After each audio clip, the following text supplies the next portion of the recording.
It's a fall Saturday afternoon at the University of Illinois. Great day for football. Fans come from all around to support the home team, the Fighting Illini. Go Illini!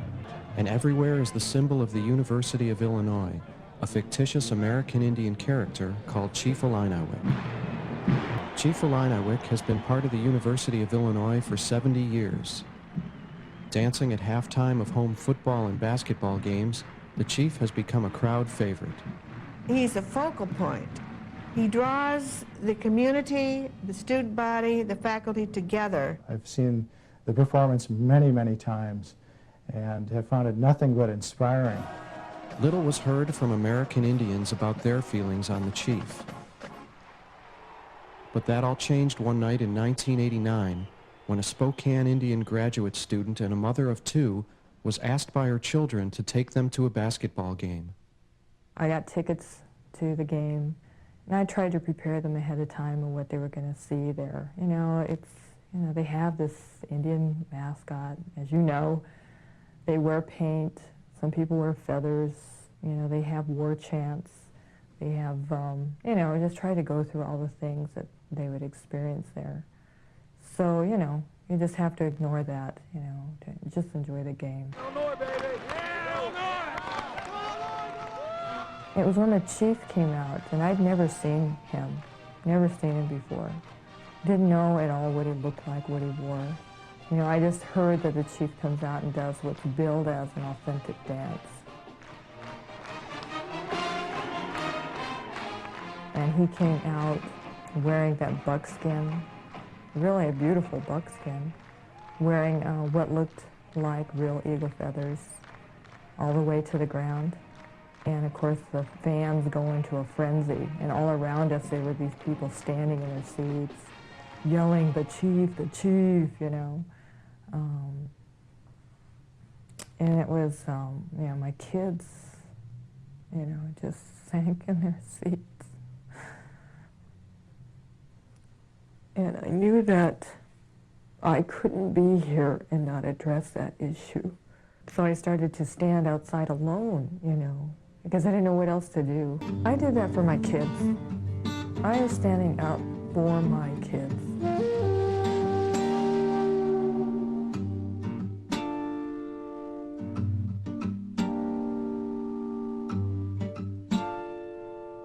I don't consider Chief Illiniwek to be a mascot. I consider the Chief to be a part of the heritage and the tradition of this institution. I can't imagine that can be perceived as a racial insult or as a slur on the Native American community.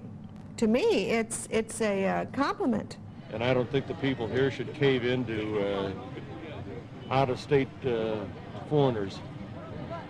So you think the Indian people are foreigners?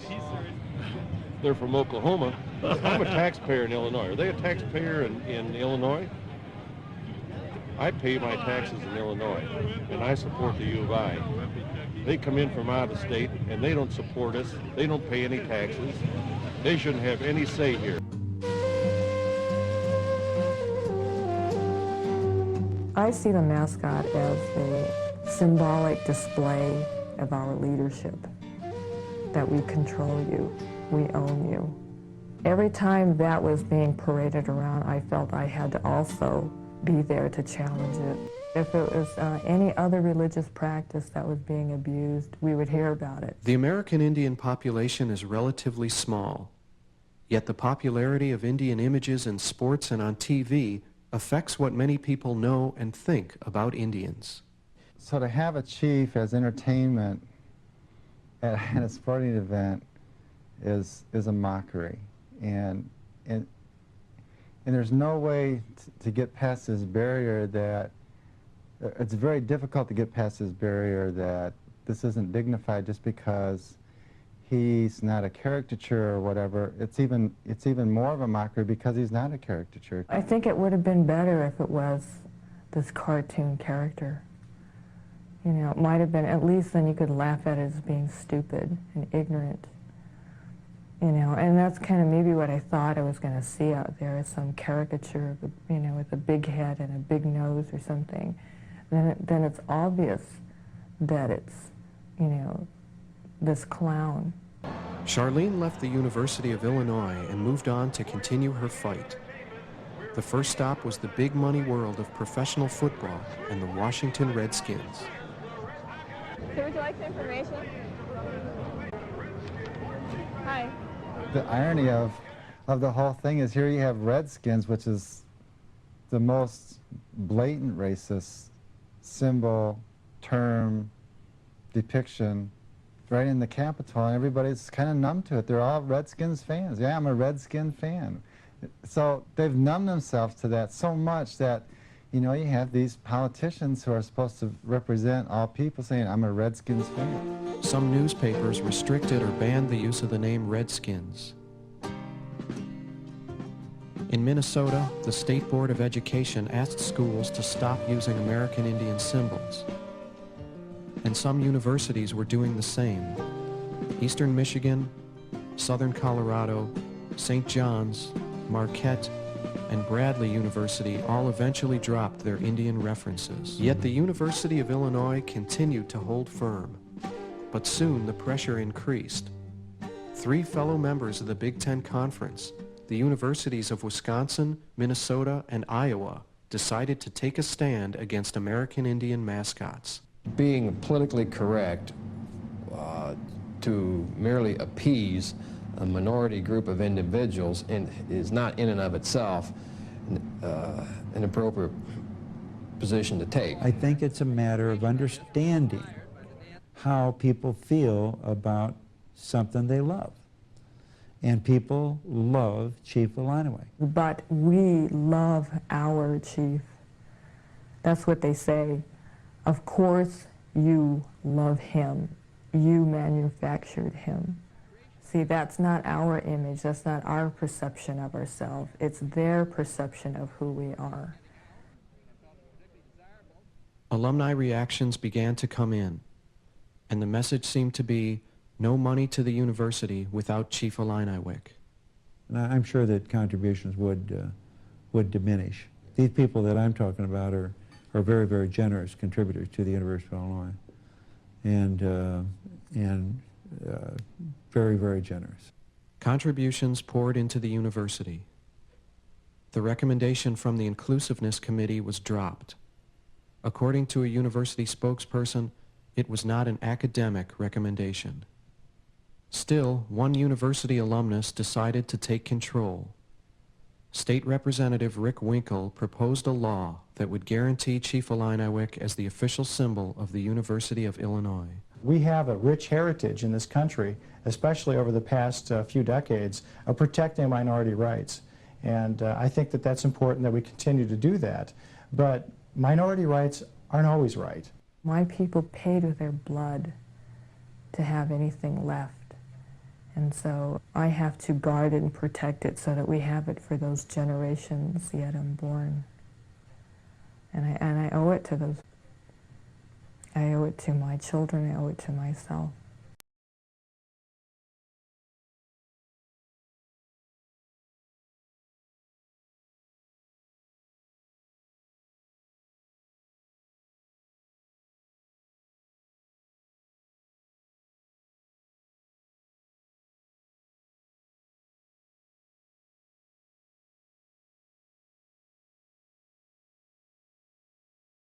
Letter to Washington Redskins fans. Owners Daniel Snyder addressed what he believes is a sympathetic audience. Defending the name of the Redskins, Snyder says it's who we are. He writes, Washington Redskins is more than a name we have called our football team for over 8 decades. It is a symbol of everything we stand for: strength, courage, pride, and respect. The same values we know guide Native Americans and which are embedded throughout their rich history as the original Americans. Well, one Native American group quickly responded by saying Snyder clearly does not understand the consequences here. Stephen A., I'll ask you this first because we're putting Daniel Snyder on the hook. Does it sound like he's willing to change the name at all? It does not. It didn't come across that way at all to me. A matter of fact, I thought that he made a case for keeping the name. I think that the letter that he wrote, you know, I spoke to numerous guys. Remember, I've got family and friends in the Washington, D.C. area, some of whom are Redskins fans, that loved his letter to the fans. They absolutely positively applauded it. And so when you take that into consideration, it doesn't come across as him making any move whatsoever towards modifying things and changing the team's name and eradicating Redskins from the National Football League vernacular. I got to tell you, Skip, that for me, it's incredibly challenging for me to continue to take the position that I've taken for so long, and that is that this name should be changed. Obviously, to some degree, I still feel that way, but I'm not Native American. And when I read this letter, it does provoke me, and it does gives me cause to pause, because when you consider the fact that he's saying right here, Skip, if you think about this right here, I'm reading, I got the letter right in front of me. It's talking about how, 81 years ago, in 1932, the team's name was the Boston Braves. The following year, the franchise was changed to the Boston Redskins. On that inaugural Redskins team, 4 players and our head coach were Native Americans. Then he goes on to say a little bit later that the Annenberg Public Policy Center polled nearly 1,000 self-identified Native Americans from across the continental U.S. and found that 90% of Native Americans did not find the team name Washington Redskins to be offensive. The Associated Press, 79% of the respondents from a 2013 poll stated the Redskins should not change their name. I mean, I'm looking at this stuff, article in the Washington Post. Paul Woody, a columnist for the Richmond Times Dispatch, interviewed Native Americans from the Virginia area that also didn't find that name offensive. It does lend itself towards validating the position that Daniel Snyder has taken, that, this name is not offensive. They themselves are saying it's not offensive. See, I was under the impression, and I continue to some degree to believe, that there are an abundance of Native Americans that vehemently find this to be an offensive label. And as a result, my thinking is, if it's offensive, then something needs to be done about it, because we live in a society where we're trying to eradicate all of that stuff. And anything that's offensive to somebody outside the offended party doesn't get to define what's offensive to that offended party. But if Native Americans themselves are standing up and saying, this is not offensive to us, we take pride in the Washington Redskins name, then that's a different argument. So again, I don't know if everything that Daniel Snyder wrote in his letter to the fans is true. But if it is true, and Native Americans themselves, a vast majority of them, are saying this is not offensive, then even though I still am, I'm still a bit shaky about it, Skip, it's hard for me to stand up vehemently proclaiming that it is something that the Washington Redskins need to change, if indeed Native Americans are out there saying it doesn't need to be changed. Because I'm not a Native American. I don't know. Washington Redskins changed their name because some say it is racist. Sportscaster Bob Costas today took to the editorial page of the LA Times to defend his recent attack on the team. Here are his original remarks during halftime last Sunday. Redskins can't possibly honor a heritage or a noble character trait, nor can it possibly be considered a neutral term. It's an insult, a slur, no matter how benign the present-day intent. Dana Loesch is a conservative radio talk show host, and Richard Fowler is host of the progressive radio show, The Richard Fowler Show. Thank you both so much for being here. So, Dana, let me start with you, because you actually do have Native American heritage. Your thoughts on it? Yeah, and Megan, it always seems that the people who are the most far removed from this are the ones who want to talk about it the loudest in terms of being close to American Indian culture. There was a 2004 Annenberg poll which was released, and they polled American Indians, and 90+% of them had no problem with this sports team name. And it bothers me because every single time we talk about American Indian issues, and my family has heritage, and they were listed on the rolls, and they were moved on the trail of genocide over over to reservations. But whenever it seems we talk about these issues, it's always like some politically correct cosmetic Band-Aid. We're never talking about suicide rates. We're not talking about addictions. We're not talking about unemployment in the American Indian community. We're talking about stuff like this. I mean, changing the name of a football team isn't going to do anything to remedy years of bad policy and all of the things that are wrong with what's plaguing these particular people. Costas came out today and doubled down on that commentary, and he was responding in part to an opinion piece written by Jonah Goldberg of National Review Online. And he and Jonah said, look, if you're going to get rid of Washington Redskins, you better be prepared to get rid of a whole bunch of things, including, he said, how about getting rid of the C in NAACP, right? Because like that's colored, and that's now considered racist as well. I mean, your thoughts on that, Richard?